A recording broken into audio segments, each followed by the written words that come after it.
सुदामा कहने लगा, गुरु और मित्र के यहाँ पर अगर कोई जाए तो भेंट में कुछ न कुछ ले जाया जाता है, और भद्रे हमारे पास कुछ नहीं है, अब क्या ले जाएं? तो सुशीला कहने लगी, पिया काऊ पड़ोसन को हृदय तो पिघल जाएगो, हम कुछ न कुछ लेके आएंगी।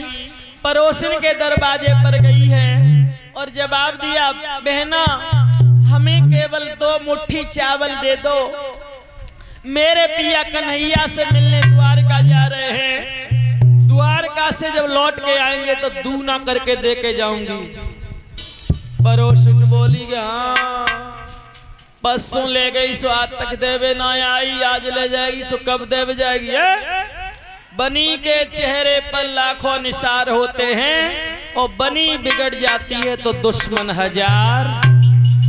वापिस लौट आई और सुदामा से बोली, पिया किसी का हृदय नहीं पिघला।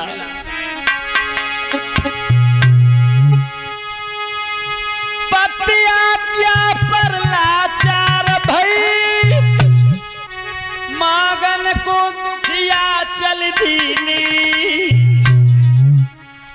काऊनी न अन्न उधार दो, जवनाई सबने कर दीनी।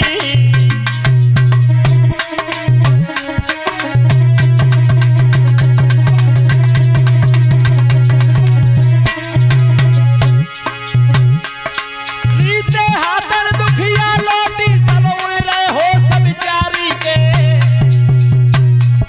बिगड़ी में ना कोई काम दे तो सब कर तब है लाचारी के।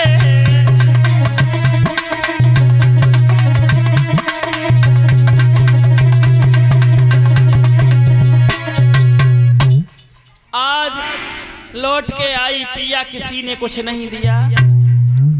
तो सुदामा कहने कर लगे, भामिनी चिंता मत करो, खेतों पर गए हैं, समा घास खड़ी थी, उसमें से 2-4 मुट्ठी चावल निकाल के लाए हैं। 3 मुट्ठी चावल लेके भामिनी ने एक पोटली में बांध दिए और समझाने लगी, पिया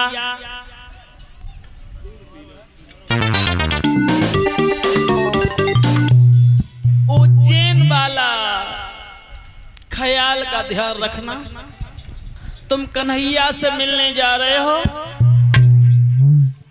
उज्जैन के वन में तुमने कन्हैया के हिस्सा के चना चब लिए थे तो तुम्हारे पास गरीबी आ गई थी, अब कन्हैया के हिस्सा के चावल मत चब लेना, लेकिन तुम्हारा अगला संस्कार भी बिगड़ जाएगा।